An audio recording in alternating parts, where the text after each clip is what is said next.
So I'm Dave Webster, the meeting secretary of the Geological Society of Glasgow, and I'm also part of Margaret's Strathclyde Geoconservation group. Margaret is the sort of chair of the group and has done a lot of massive work on trying to really promote geology to people who have very little knowledge of geology, and popularize it and preserve some of the sites. And the necropolis is an area that she was very interested in promoting as a geological site. It's a geological site in its own right, the hill, the mound, and the rocks used in the tombs are incredibly interesting. This is one of 3 events that the Geological Society of Glasgow have set up for the Scottish Geology Festival, run by the new Scottish Geology Trust.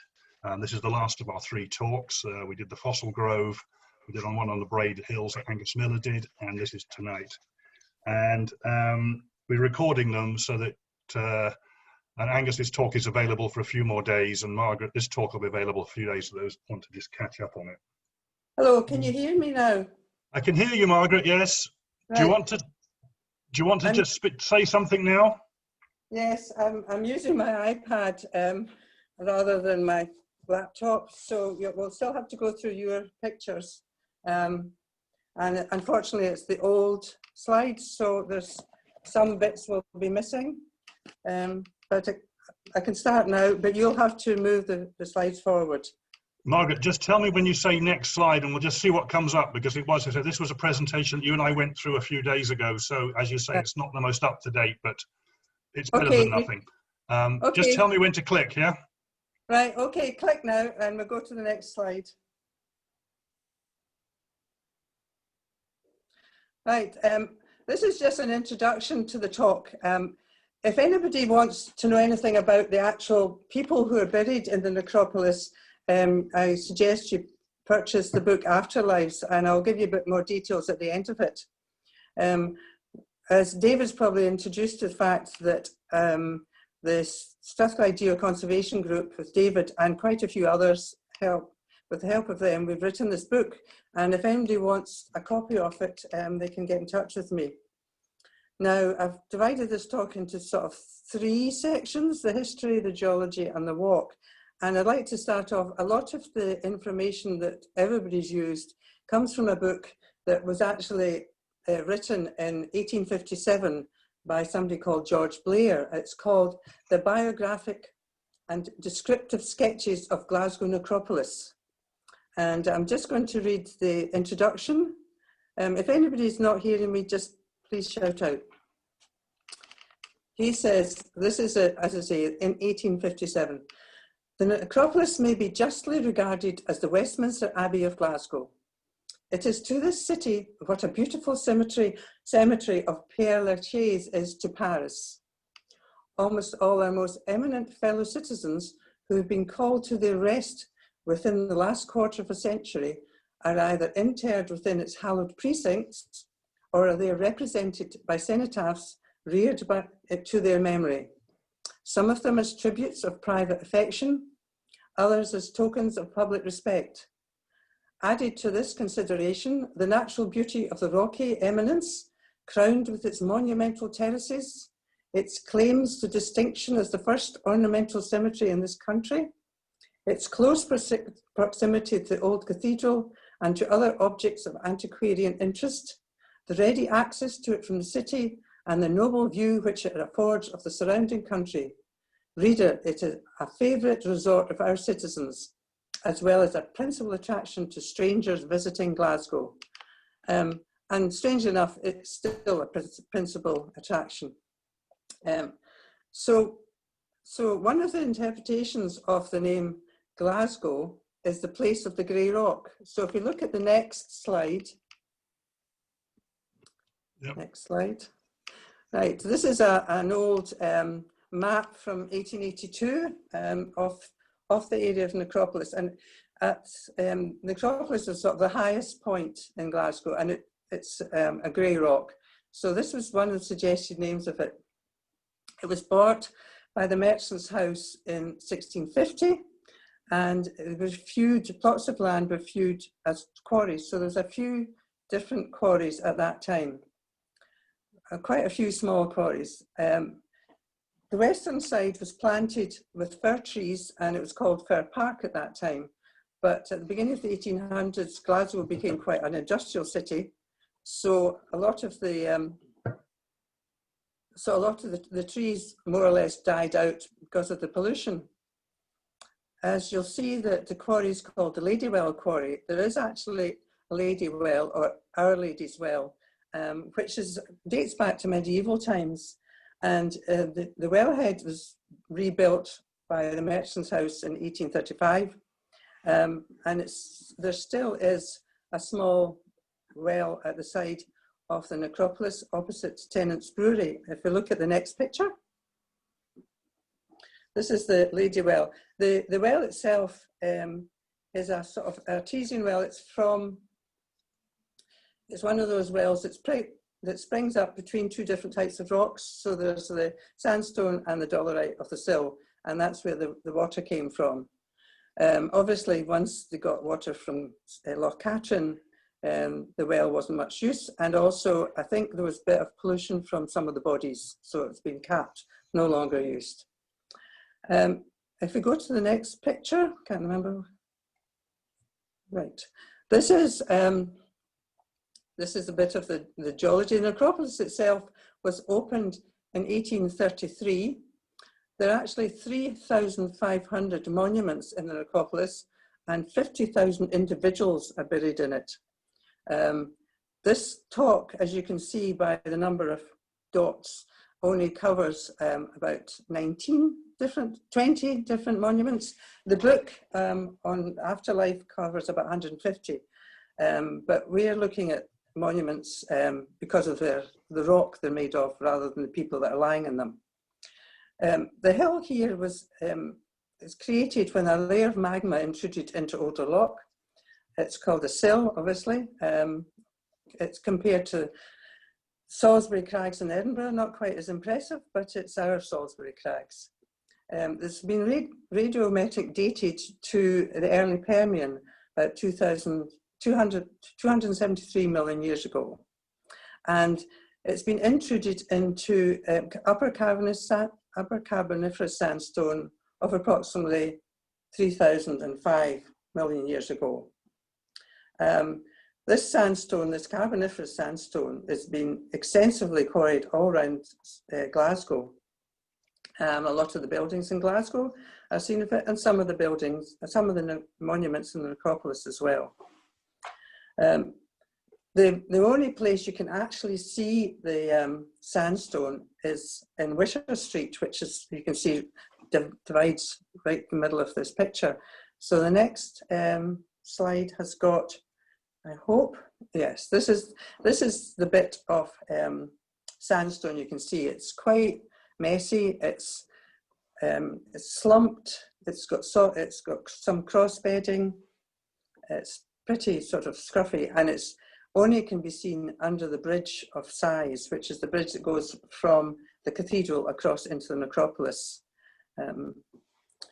So the next picture, I think we've got the quarry itself is quite overgrown. At one point, it had been cut back quite extensively, and you could actually see it very well, but it's all been overgrown. In fact, I think things have got even more overgrown just this last few months.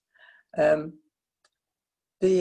rock, as I say, is a basaltic composition. It's traditionally it's known as dolerite, although the quarrymen used a swin, which they quarried for cobbles, and the BGS has designated as olivine microgabbro. The quarries, as you see, is covered in ivy, but you can actually see on the stairs down to it, you can see onion skin weathering. It's quite clearly. The method of the quarrying was quite primitive because, as I say, it was, there's the, yes, some of you can make out some of the crevices and cracks causing onion skin weathering. The quarrying was done using sort of primitive tools, long metal rods, which I did have a picture in my other I don't think I've got it in this slides. Yes, you can. Here's me remembering which slides I've got here. You can see, if you can make it out, there's a sort of columnar jointing there. There's also cross jointing going across the way, which means that I think David's trying to sort of show it in, yeah, which when it starts weathering, you get this rounded onion skin weathering. So you've got the cracks going up and down, but horizontally and vertically. As I said, you can, when you can get close to the quarry face, you can see holes where the drills have been inserted. There's one there, you see the dark hole. They used rods, which were called jumpers. They were sort of hand drills. They made the holes and put in sort of gunpowder. The holes were made by either one person holding the rod and hitting it with the hammer, or more efficiently, one person holding it and two people hitting. But it was quite dodgy. And obviously when they were,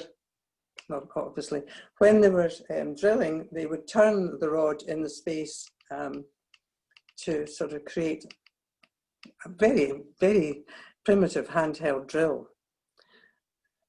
So the next slide, I think we've got, yes, this is one of the drills. We found this at the foot of the quarry. So this is the kind of thing they used. This has obviously been lying there for a good 100 years or more. So it's in a poor state, but this is the kind of thing they used. You'd hammer it in and turn it as you're hammering. So it's the next slide. Right, so the sill's been formed by ice movement. In Glasgow, you get many drumlins formed during the Ice Age. They're sort of basically composed of boulder clay, and they have a sort of west to east. You can see the flow from west to east of the ice movement coming down from the highlands, and it also obviously created this sill. Where the sandstone, which is the yellow, and the dolerite, which is the green, sort of meet, is was where the Molendyner burn runs. It's now underground, but it ran there, and it's a sort of subglacial river. Right. The necropolis itself can be described as a crag and tail. As you can see, the ice came from one side, deposited the till and the back of it, and it extends quite a distance along the east end of Glasgow. Right, we'll now go to the walk, which is sort of main bit. We'll start off at the gate, but we have the picture. So we cross the Bridge of Sighs, which has been called that due to the fact that it's where they took the coffins across from the cathedral. You can see the cathedral there. They crossed the Wishart Street. Below Wishart Street, next to Wishart Street, was where the Molendyner burn used to flow. As I say, the small bit of sort of jaggy bit you can see there is where the sandstone can be seen. So in the next picture, we'll see the actual bridge itself. This is the bridge across to the entrance. The entrance and the bridge are made of Kenmure sandstone. The quarried at Bishopbriggs in the Hunters Hill quarry. It's carboniferous. It's quite a nice stone. The whole of this gateway has been renovated in the last couple of years, and all this sort of ornaments at the top sticking up have been replaced. They'd all been worn away. It's all been replaced. It's all been cleaned and repainted in this sort of strange orange colour. This was originally created to store bodies while they were waiting for their resting place to be established, but people didn't really like it very much, so it was never really used much, but the local authority now uses it for storing all sorts of things. So we'll just carry on round from there, and if you go along the path to your left, the first thing on your right, you'll see this little monument here. It's to the sandstone gravestone is to the Thompson family, and William Lord Kelvin is amongst that family. He, Lord Kelvin, you'll know the name quite well, had a long and distinguished career. He was Professor of Natural Philosophy in Glasgow University for over 50 years, until he's retired. The small sort of grey monument next to it is a commemorative stone made of Chinese granite. It was to mark the centenary of Lord Kelvin's death in 2007. The design was actually emailed to China via the internet, and the monument was then flown back once it was prepared. It was noted that Lord Kelvin's career was as an electric telegraph engineer, so he would have been quite interested in the internet use. Can everybody still hear me? Hello? Yes, I think people can still hear you, yes. If you're not muted, if new people have joined and not muted, please mute yourselves. All right, that's what it is. Yeah, there's some new people joining and they're not muted, so... right, as long as it's not me. No, you're fine. No, you're fine. No. Right. Okay, so we'll go back. As you can see, the path just on your left there, you can see through the monuments. Just carry on along the path, follow those people there. The next one we look at, it's on the left-hand side, just as going along. And this is to William Miller.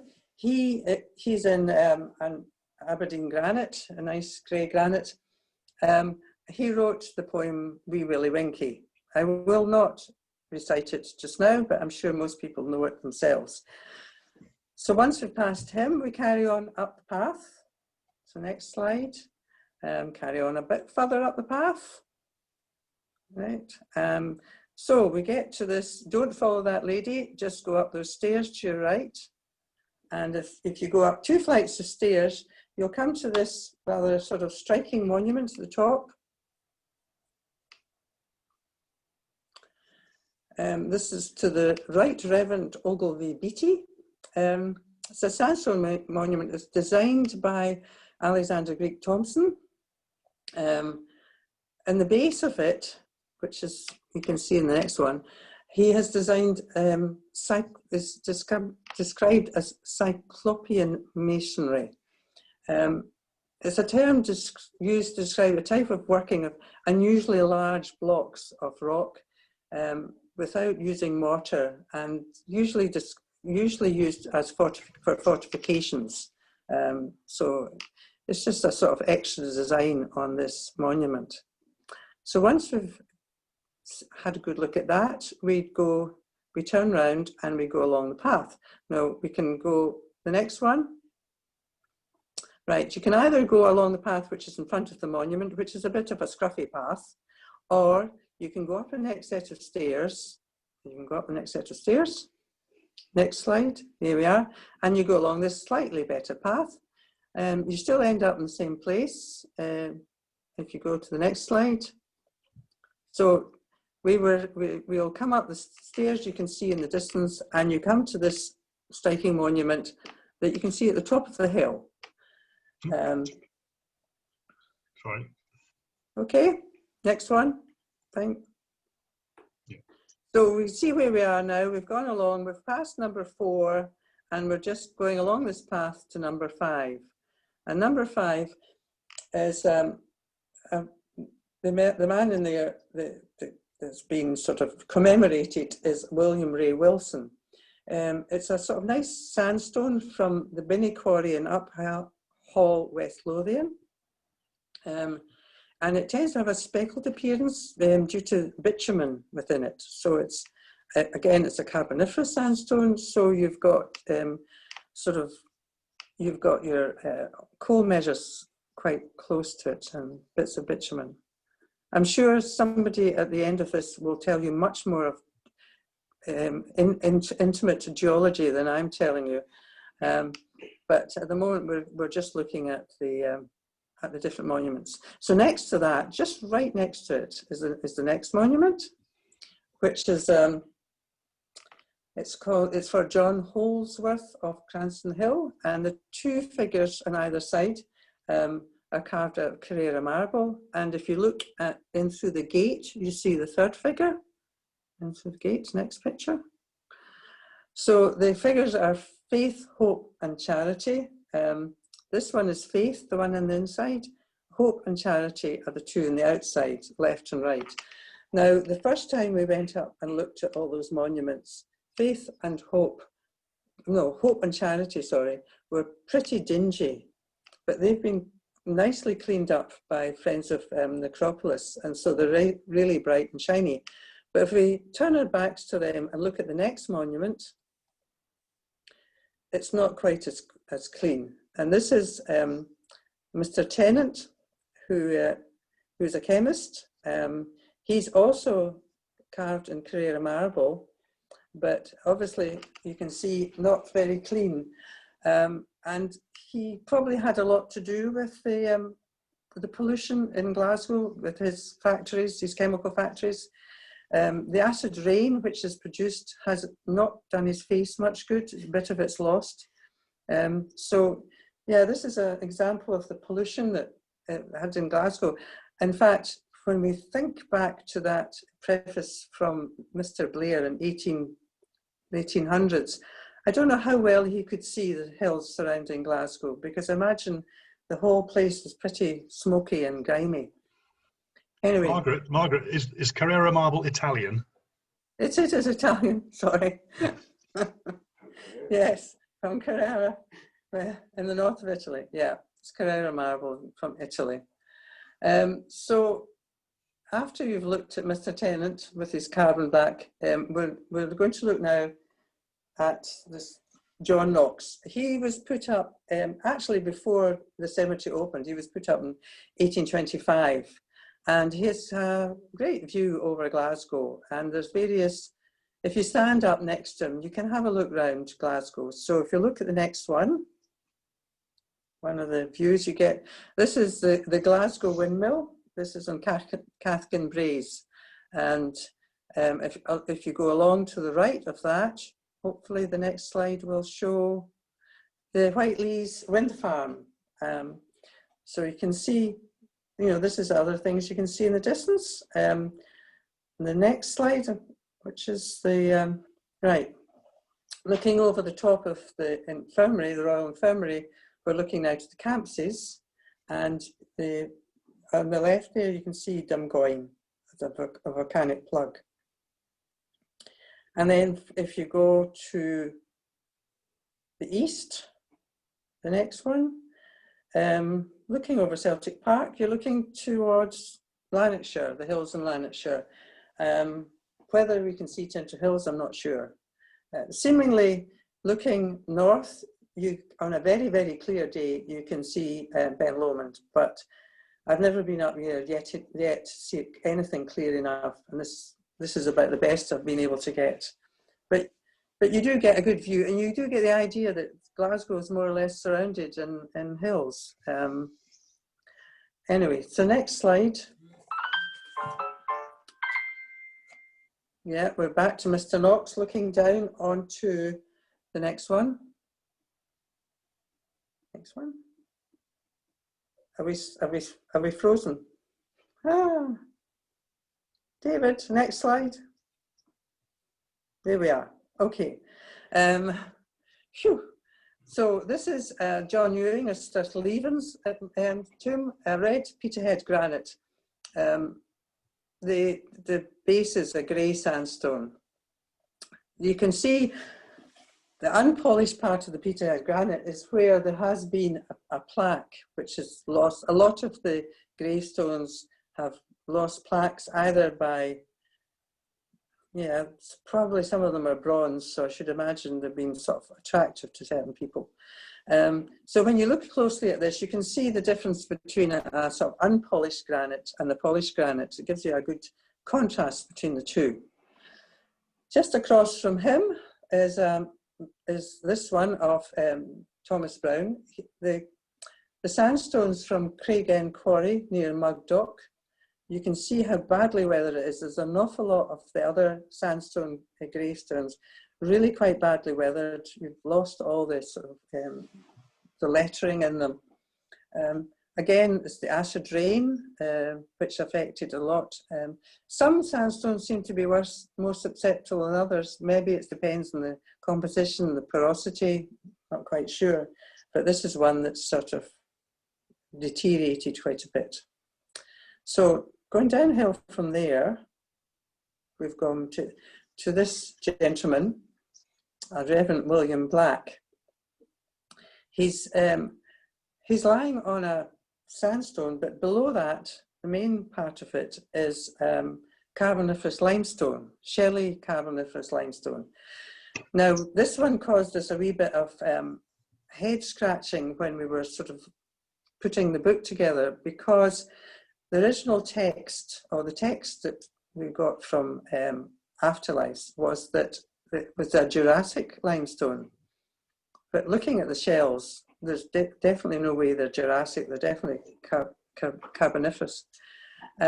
So going back to Mr. Blair's book, the one written in 1857, and looking at the full description of this tomb, it actually had a canopy over the top. So this gentleman, his head is looking a bit light for his body, but probably replaced. But the canopy over the top of it was the canopy of Jurassic limestone, which has completely been weathered away. So we're just left with what we now know is Carboniferous. And if you look at the next slide, you can see some of the shells in it, sort of bivalves. Okay, so next one is, right, now we go downhill from there, we go down those steps, and we look at this monument straight ahead of us, this obelisk. So it's made of red Peterhead granite. It's Henry Monteith, and the red Peter, and then on the bottom of the base of it is, again, it's Carboniferous limestone, and you can see lots of fossil shells in it, brachiopods, crinoids, fossil sponges. You can actually walk around it, but as long as you've got a good head for heights when you're at the back of it, because it drops quite sheerly behind there. But to get a good, it's quite good to get a good close-up view of it. It's a lot more shelly than the other limestone we looked at, the previous one we looked at. It's quite interesting. Anyway, so from there we go back onto the path, and on the left-hand side there's a very dark monument here, and we look at that slightly closer. That's to Mr. Tate. Now this monument, according to all literature, was made of the same material as the quarry, so it's a dolerite monument. It's the only one in the necropolis made of, according to Mr. Blair, made from the quarry material. It's quite badly, what would you say? I mean, it's quite a mess. If we look at the side of it, we can look at, there's 2 or 3 pictures, you can see how much weathering has caused black weathering on it. But if we look at the next picture, we can see where the black weathering has come off. You can see some of the crystals, you can see holes. The theory is that the holes are crystals that have dropped out, rather than they're rather than any, what's it? I've got lost. Yeah, Margaret, we thought possibly it's either zeolite minerals that have Yeah, been dissolved out. They're now carbonates, or was it olivine crystals that have come out? But we're yeah. not quite sure. We don't want to take a sample of it anyway to have a look at it. So. That would be a good idea, but I don't think they'd be very pleased with that. I don't know. I mean, they've had various other monuments have been sampled. In fact, we'll get to one of them if we carry on. Next slide. Now, from here, from Mr. Tate's very dark memorial, which in Mr. Blair's book of 1857 described as a very pretty one, so obviously it has badly weathered. Now we're looking across to this monument here, which is of Irish granite. Now, it doesn't look very interesting here, but if you look close up, it's quite a nice grey granite. All we've got is it's Irish granite, so there's no sort of things. Right, past that, you just cut past it, you get onto this path. We go round the path, it takes you round to the right. We go towards this rather imposing, the Monteith Monument, or Mausoleum. It's of a sort of red sandstone. I'm not quite sure exactly where it comes from. Again, the next picture, this is what it looked like a year ago. This is what it looks like now. It's deteriorating a bit, but there has been quite a lot of, they had students working on this, taking samples of it, examining it very closely.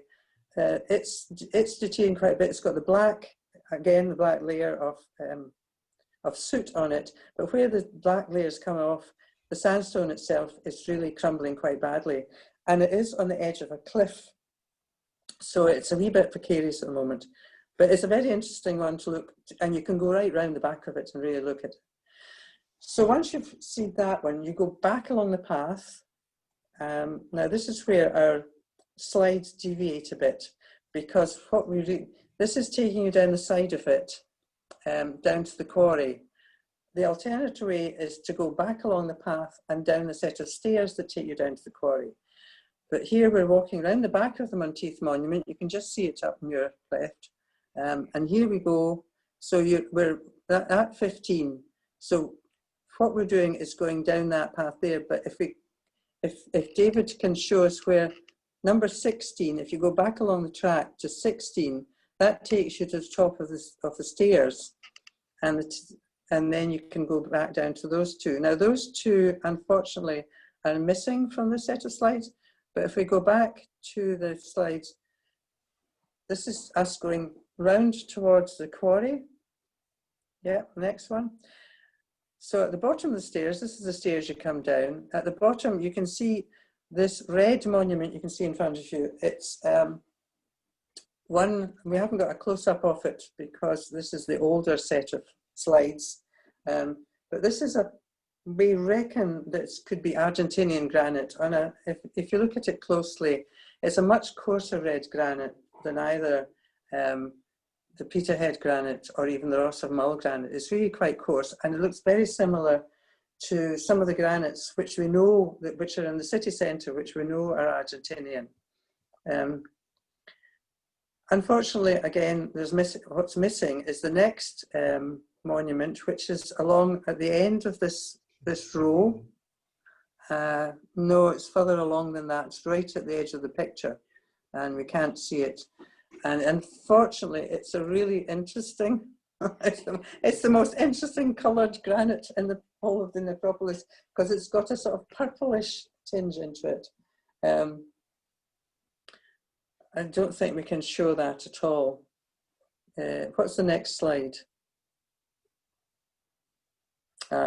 This is the face of the quarry, which can be seen, as I say. There's bits of it you can be seen. If you go down when you go down the stairs, there's some really good examples of onion skin weathering. I don't know if this is in the next picture. What's the next slide? No. We've now left the quarry.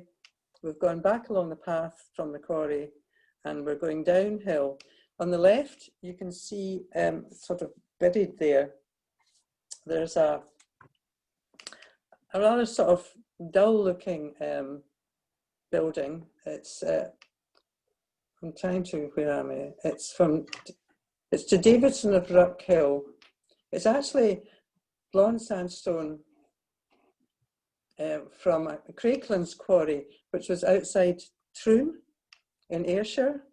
It's a carboniferous sandstone, but it's been painted and it just looks like concrete, but it was actually made of a sandstone. If you look at it closely, if the next picture will show the front of it, again, it just doesn't look so exciting, but it is interesting enough.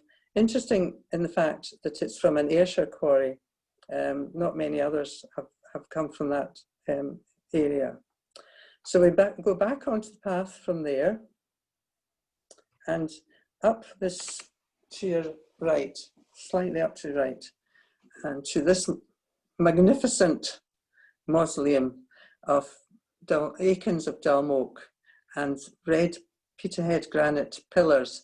This is another of the monuments which has been repaired and replaced. It's got a new roof on it.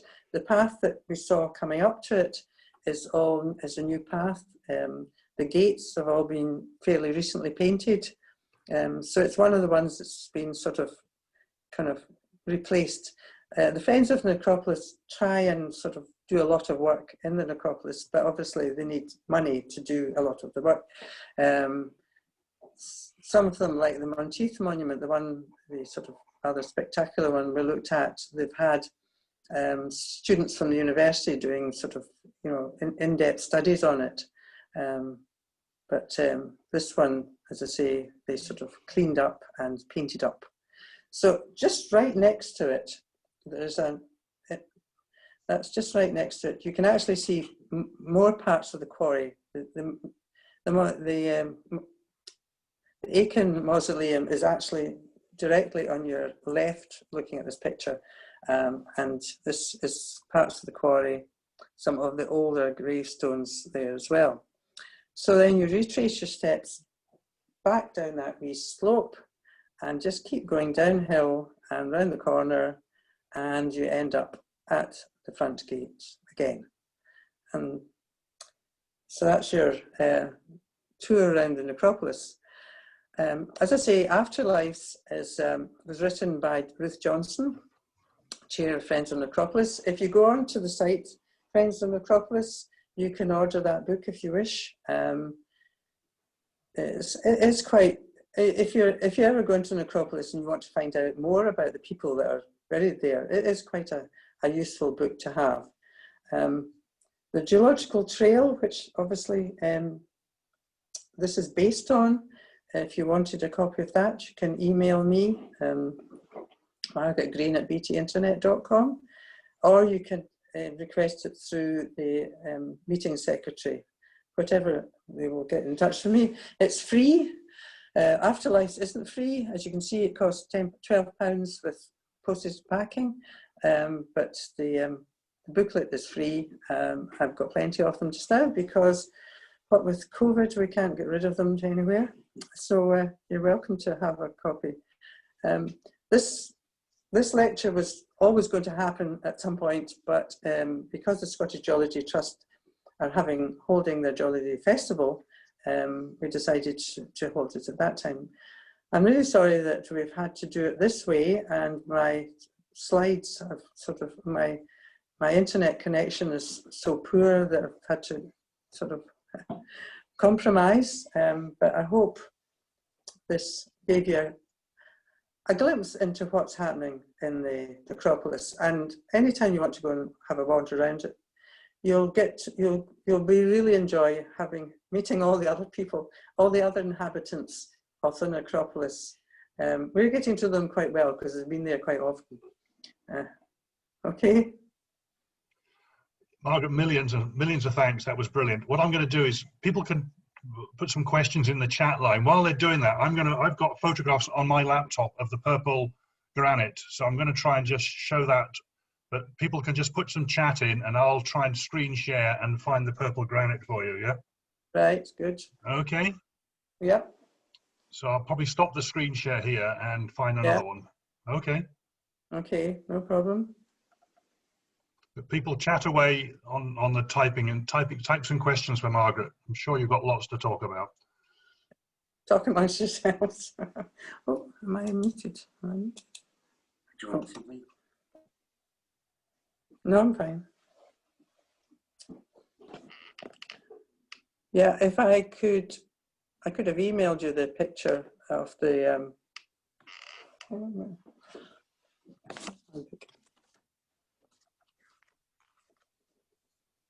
Yeah. You should have a picture of the purple granite. I've got one, Margaret. Just hang on a sec. It's coming. Okay. Yeah.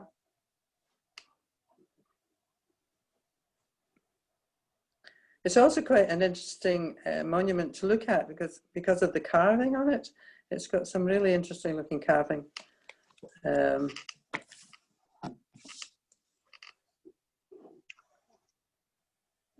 Yeah.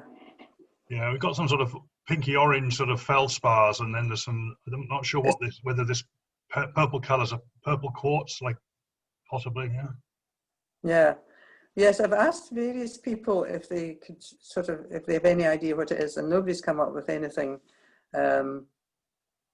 It's obviously some rather exotic granite, but there's no. But it's the sort of purple, sort of amethyst colour you get in it, which is yeah. No, nobody's given me any idea. Phil, nobody's given me any ideas of where it comes from. Oh, here we are. We've got. This is the stairs. This is the stairs as they used to look. The stairs now are pretty covered with ivy, but you can actually still get down them and up them. It's not too dodgy. Oh, that's the yes, that's the Argentinian granite one. I'm trying to find the purple one. I'm just bear with me while I just flick around these photographs. Oops. Oh. That one's gone. That's a metal. That's gone. It's a cast iron one. And we saw Margaret's photograph had the plinth of it, but there's a cast iron tomb which is obviously rusted away. I'm trying to find the purple one. Just bear with me while I just flick around here. Yeah. That's I'm going to go backwards. It's just the one before. It's the one before the close up of the purple granite. Right. Oh. Well, that's you. That's me. That's what you used to be able to see in the face of the quarry. With Margaret. That was not just me, but you actually used to be able to see the quarry face itself, but it's now covered in ivy. But what I'm pointing at is one of the drill holes. The quarries are from the 1600s. Was when they first viewed the quarries. I don't know how long they lasted. But they first viewed the quarries in 16. Wait till I get my crib sheet. 1650 was when it was first viewed for quarrying stone. So how long it lasted, we don't know. But yeah, there's another drill hole. So it's quite a lot. And that's, you can see the onion skin weathering. I mean, going down the stairs is the best place to view it. Yeah. Right. Just can't see the purple one. No, we're just missing it. Yeah, missing no. It. Okay, right. Never mind. That's fine. I'll stop the share now. There's a few questions, Margaret. James.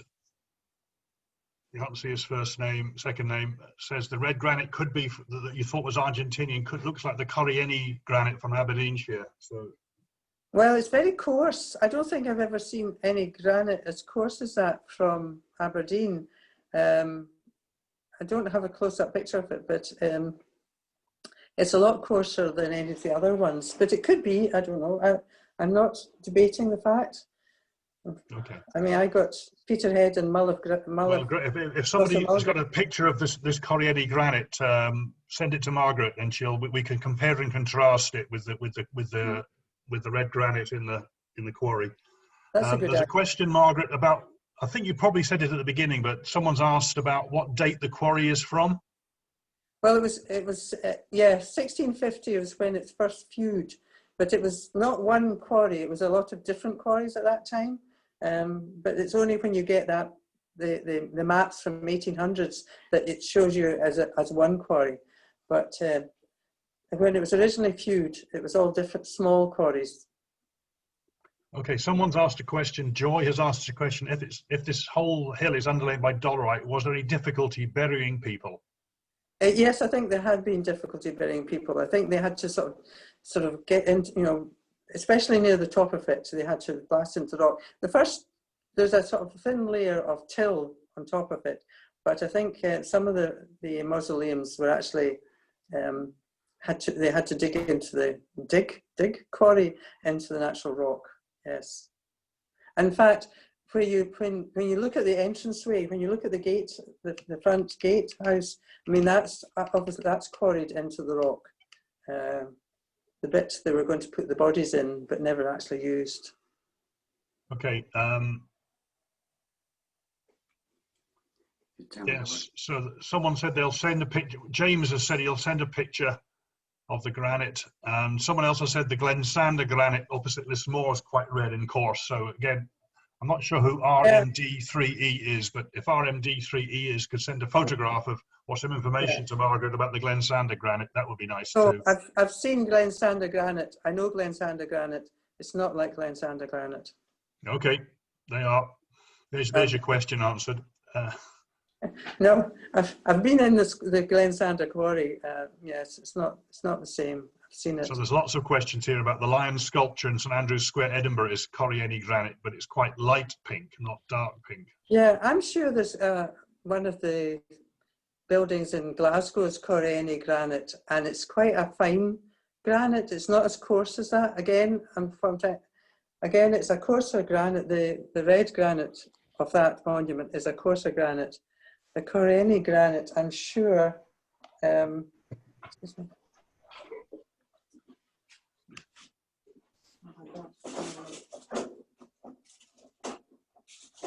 I haven't got a book.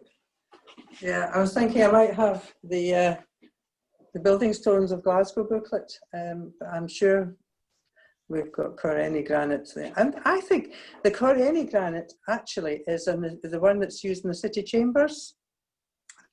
At the bottom of the city chambers, and it's a sort of pinkish granite, but it's not red. It's pinkish. If you put water on it, you can see it's pinkish, and it's again finer. So again, it's not Coriani granite. No. Okay. No. Hello. I have a piece of Coriani in my garden, which I lugged down from the quarry, and I just went out and photographed it while you were all talking. And it's not a very good photograph because it's dark out there. But if you want to see it, I will be happy to show it to you if somebody will tell me how. If you can email it to meetings@gsocg.org, I'll put it up. I'm just about to show Ian Allison has just sent me a picture of the purple granite, which I'm about to share with you. Meetings at gsocg.org, and I'll put it up. Yeah. I'm going to share my screen. Okay, this has just come in from Ian. Ian Allison has just sent me this picture. Can everyone see it? Yes. Yeah, so this is a good picture. This is the purple granite, presumably, Ian, from the necropolis, yeah? It's a better picture than mine. Yes, indeed. Although it doesn't show the purple quite as clearly. No, yeah, but what is called? Is it a purple quartz, Ian? Yeah, that's what it looks like to me. Yeah, okay. Yeah, so you've got the orangey colour is presumably potassium feldspar, and then you've got some other plagioclase white, and then you've got this purple stained quartz, yeah? Yeah. Possibly manganese, I guess. It's often a purple stain from manganese, yeah? Can we go back to the Coriani granite again? It's definitely the city chambers in Glasgow has the base of it is Coriani granite. It's a sort of pink granite, but it's definitely not nearly as coarse as the one we were looking at in the necropolis. David, could I perhaps clarify here from Aberdeen? Okay. Hello, Don. I'm Don Stewart, President of Aberdeen GeoSoc. The Coriani Quarry contains two granites. One is the bright red coarse Coriani Granite, and the other one is the adjacent Tillifuri Granite, which is fine-grained and foliated. And Right. I've seen the two confused quite a bit, the point of origin being the same. Right. Oh well, so there's a possibility, because the Coriani Granite used in the city chambers is the sort of finer, pinky one. It's not near as coarse. So there's a coarser one. Right. Yes, well, definitely, it's quite distinctive when you see it. Right. Thanks, Don. Thanks for that. Yeah. You should have that. You should have my photograph now. Okay, let me just. Hope it's the coarse one. It's the red coarse one, yes. Right, I'm just bear with me. I have to play with the technology here. This is from Anne. I'm just going to download it. Wait till this. It's a large file of 9 megabyte photograph, and it's if my computer can open it. Just keep talking amongst yourselves. Don't go away. That's just this.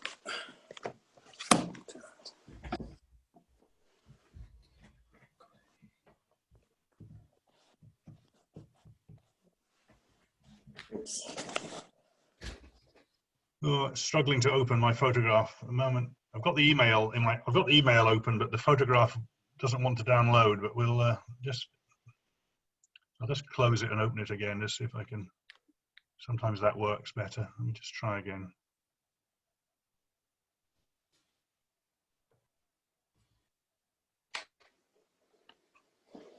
No, I've got it now. Right, so I'll open it up. Oh, it's a bit blurred, Anne. I'm afraid. Yeah, I know. I did say it's not very good because it's not only is it dark outside, but it's okay, I'm going to raining. share the screen. I'm going to share the screen anyway. Let me just make sure I press the right buttons. I'm getting confused here myself. Too many screens, too many buttons. But share screen. This one. All right, let's try that. Can you see this thing? Oh yes. Oh yeah. Yeah, Well, I can see it. It's wet. Yeah. It's wet. Yeah, it's raining. It's mainly. I can see it's coarse. It's been varnished. Is it red? It is red. Yes. It is red. Yes, it's quite coarse. It's certainly got some large quartz crystals in here. I can see that, and Yeah. some feldspars here. Tell you what I'll do when it dries up in the daylight. I'll photograph it again. Yeah, and scrub send it clean as well. Get a scrubbing brush on it. If any of you come down to Glasgow, let me know and I'll take you up and show you this. I'll show you the one in the necropolis. Just add to what Margaret was saying there a bit. We had hoped originally we would do this for live and we'd have people, going around the thing as part of this festival. And it had been suggested we go around with head torches at Halloween, which could be a very interesting necropolis tour. But there'll be probably a few ne'er-do-wells drinking behind the tombstones as well on Halloween. So it'll be anyway. Maybe next year we'll try something novel and do. And so we'll do it again next year, but for in the actual place. Yeah. Well, maybe next year I can show the slides which should have been shown this time if my internet connection. Margaret, it was fun. You the last version you and I went through. You just had a few more, so you did. You had 95% of it anyway, and it was brilliant. Well done. Yeah, well done. You did really well to get through that. Thank you. That's all right. At least we managed something. I should have actually sent you the latest copy today, but well, such is life. Never quite works out the same way. John Robson, is it John Robson? Sent something about a BGS link, which I'll look at. Well, I'll press it and see what happens. I've never tried a link in a chat before, but let's try this, and I'll have to screen share whenever it comes up. Well, Okay. link to Coriani Granite. Right. Can someone tell me what I'm looking at? To share the screen. Hang on. So many. Can you see that? Yes. It's still a bit lighter colour. Maybe it's Coriani just... Granite. There we are from Tillifuri. Oh, you see, that's the Tillifuri one, surely. Yes. Yes, that's what it says at the bottom. Right. So is that? Don, is that the coarse one or the fine one? Well, it looks to me, it looks fairly coarse. It doesn't look red enough. It also doesn't look foliated. No, it's certainly not nearly as red as mine. No, Right. I think it probably isn't the Coriani, but I would expect it to be redder than that. It's quite conspicuous usually. But Right. I don't think that's the Tillifuri one. It's not foliated and it's coarser. Right. What we need to do is, I could probably say we'll have to try and take close-up photographs of the monument in the necropolis and send them to you, and we can sort of compare that. Mm-hmm. I've probably got a sort of better photograph. Okay.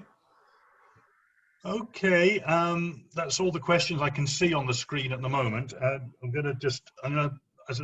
Last time we did this, we sort of just let the meeting sort of peter out, and rather than just cut it off, so you can sit and chat to a few pals if you want to do that. I just remind you that next Thursday, the 8th, is the usual Thursday night, second Thursday of the month lectures from the Geological Society of Glasgow. Hopefully you've all had invites to that. If you haven't got an invite to it and you're on here tonight and you'd like to listen to Professor Matthew Thirlwell from London University, Royal Holloway, talking about the Moyne. The Moyne is the series of metamorphic rocks in northwest Scotland that are quite enigmatic and have got a lot of deformations and a lot of a long and complicated geological history to the northwest in northwest Scotland. Matthew's an expert on this, and he's done a lot of dating of radioactive minerals in garnets. It'll be quite a technical talk, but it'll be very interesting. And if you want to know a bit more about the Moyne of northwest Scotland, then tune in next Thursday. It's not next Thursday. It's Thursday the 8th. Yeah, it's not tomorrow. It's the week tomorrow. I will send out a Zoom invite to everybody on my distribution lists. I've got 4 or 5 different lists now, so hopefully everyone will get an invite. But meetings@gsocg.org is my meeting secretary account. If you don't have an invite for it or want to or know someone that'll be interested in the Moyne, come along to that lecture. So that's it. I'll just leave the meeting open and people can disappear, get a glass of wine, chat to a pal if they want to, and eventually I'll turn it off. Okay. Okay, so good night, everybody, and thank you again, Margaret, for wonderful and all the effort you've put into this and into the Strathclyde Geoconservation Group. Without it, it wouldn't exist. That's okay. Thanks so much. I was going to say Anne. Is Anne still there? Is she gone? Anne Burgess. Yes. Margaret, can I ask you a question? You can. It's Eve Yes. Gilmore. I know. See you. Hi. It was a really interesting talk. I live near Duglaston Moor, which is Carboniferous sandstone.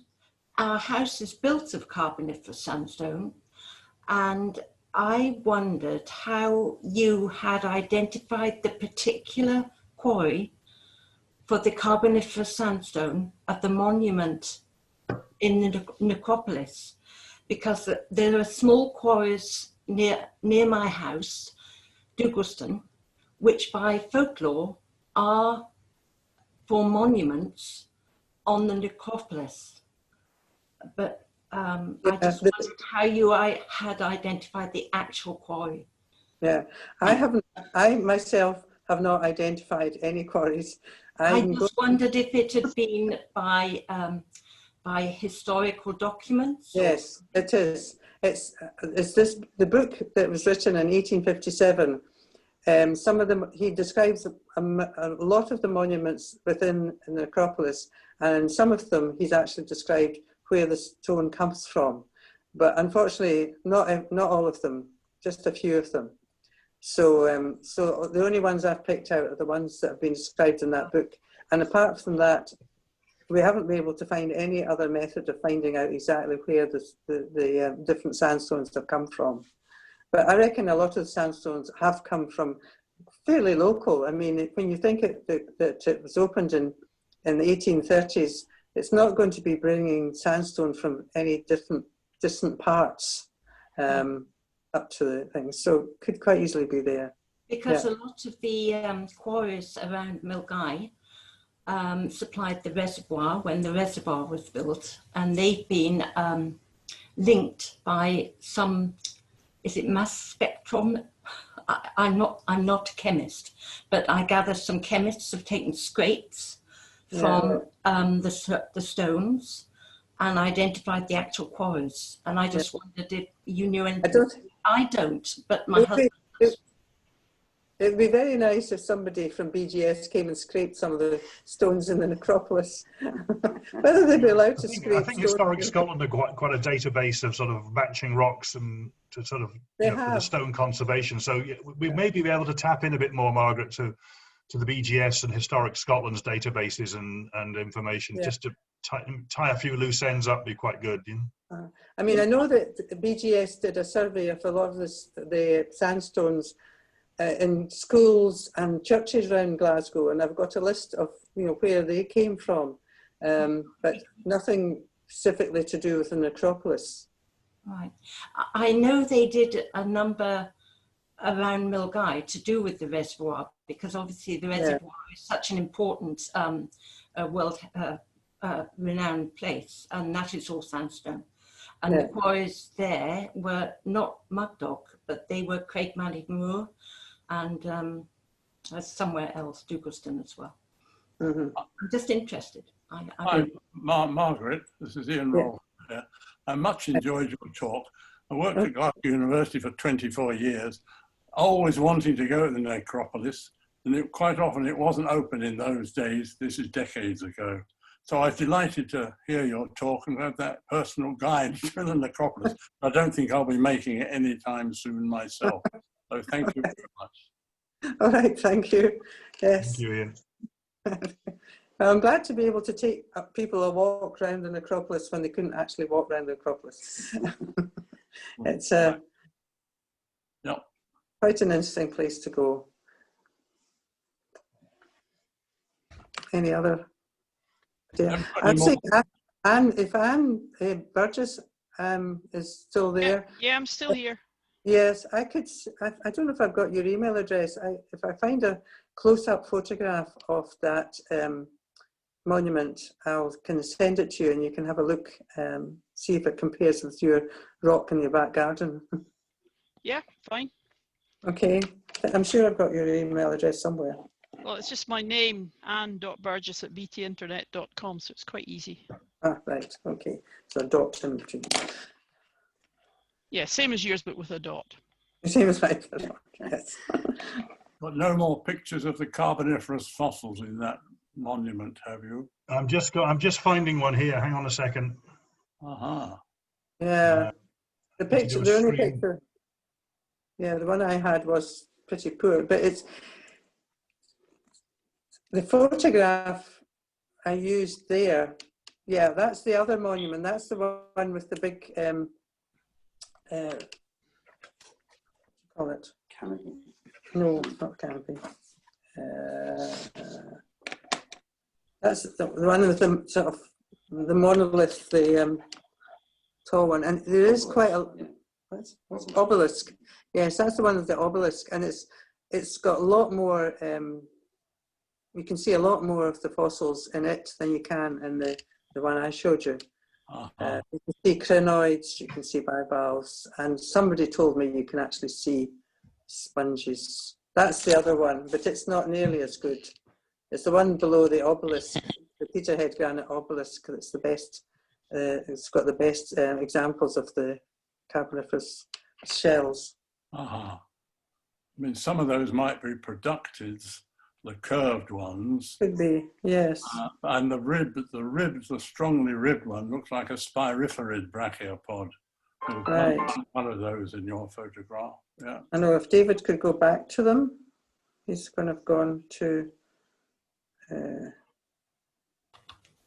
David's trying to go back. Are you going back? These are some of your photographs, Margaret. Right. Have you gone back to the one that shows all the shells? Well, this is yeah. Not him. He's not got good shells. What is this scene depicting? It looks like Roman antiquity or something. Oh, there's all sorts of, yeah, I'm not quite sure what his, Who was that again? It is Romans. I think it is Romans, Yeah, yes. crucifixion. There's all sorts of interesting carvings now. What was this? Jella Rosa and all that song. You tell me about Glasgow and what it means, the place of the rock, I don't know. rather than the geometric place. 10. Yeah, that one is below the obelisk, and it's quite good. I was going to see. There's 10. Yes, that looks like a bit of a spirifera, possibly, but it's not enough to be sure. Yeah. 8. Black.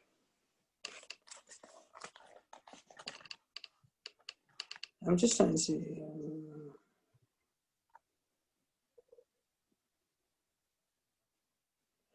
Yeah, it's a sort of the previous one with the relief sculptures is a sort of religious. Well, there's various religious sculptures all the way around that monument.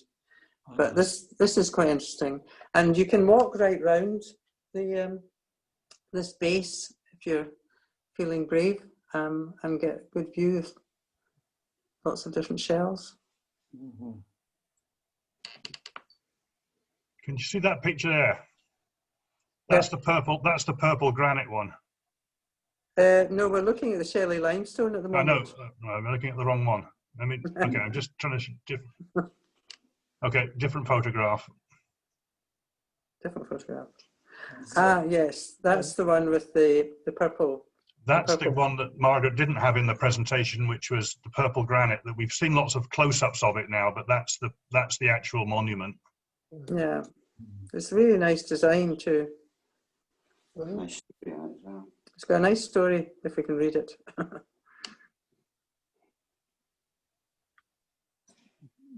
Yeah.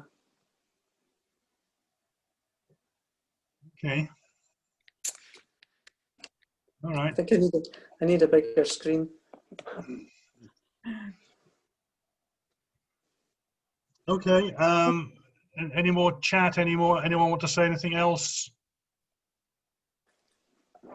I'm going to go away and get a refill of the wine. Oh, Bill? Just a quick question for Margaret and Maggie McCallum. I'm just wondering if the booklet could go on the website. Yeah, we could put it. I mean, David's probably the person that would put it on the website. I can send you the PDF, Bill. I thought it was originally, but it may not be. I can certainly give you. I've just had a look and I can't find it. Yeah, I'll send you the PDF. Okay, and I'll liaise with Maggie McCallum about getting it on. Yeah, I can see Maggie. Hello, Maggie. I like your background, wherever that is.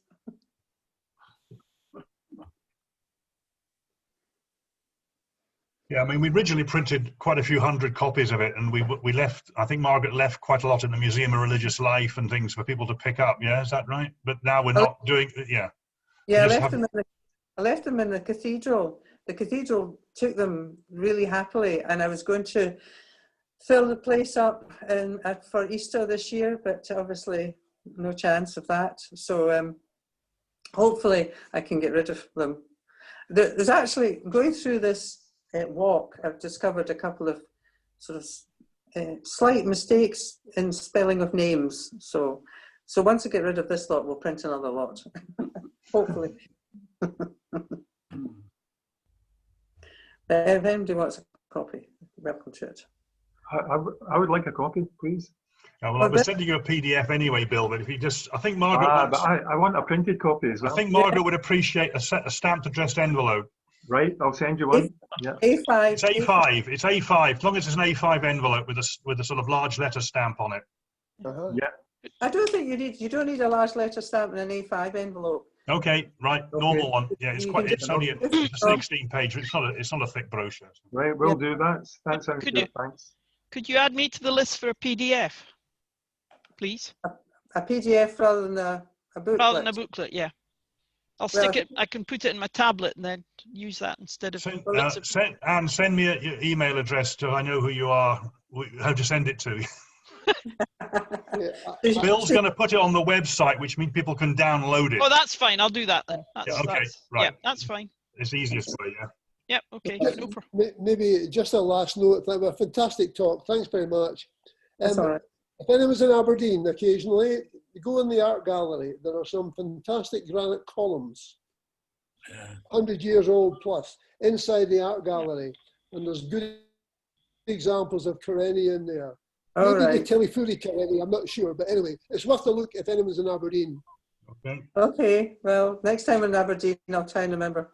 The art gallery. Yeah. The art gallery. Yeah. Okay, well, good night, everybody, and thank you very much. It's been most Yes, interesting. good night. Thanks. Yes. Thanks to you Okay. both. Night and thank you. Good night. Right. Thank Thanks you. all for everything. Thanks. Yeah. Yes, thank you. Okay. No sharp granite, I noticed. No sharp granites. No, you have to go. You have to go into the centre of Glasgow for that. There's some lovely sharp granite in the centre of Glasgow. St. Glasgow Vincent Street. University has it on the south front columns of the arcade, you know. But But there's a, it's interesting, there aren't any. Presumably the quarry, perhaps it wasn't available at the time the necropolis was active, as it were. I don't suppose so. No, no. There's definitely, yeah. It's too far away. No transport when they were building the large things. Because I should imagine anything that came in, any of the foreign stuff would just come in by ship, which is why we're talking about Argentinian granite, because it came in by ship. Yes, that's amazing. Ballast. Yeah. So. Well, disappeared. Yeah. Okay. I think we're sort of Wine. disappearing. Yeah. Okay. Thank Thanks you. again, Margaret. Enjoy your glass of wine. I will. Have a small whiskey. I Mine's think, empty. I think it's a small whiskey I need. Okay. Right, Okay. I'm going to close the meeting. Thanks a lot.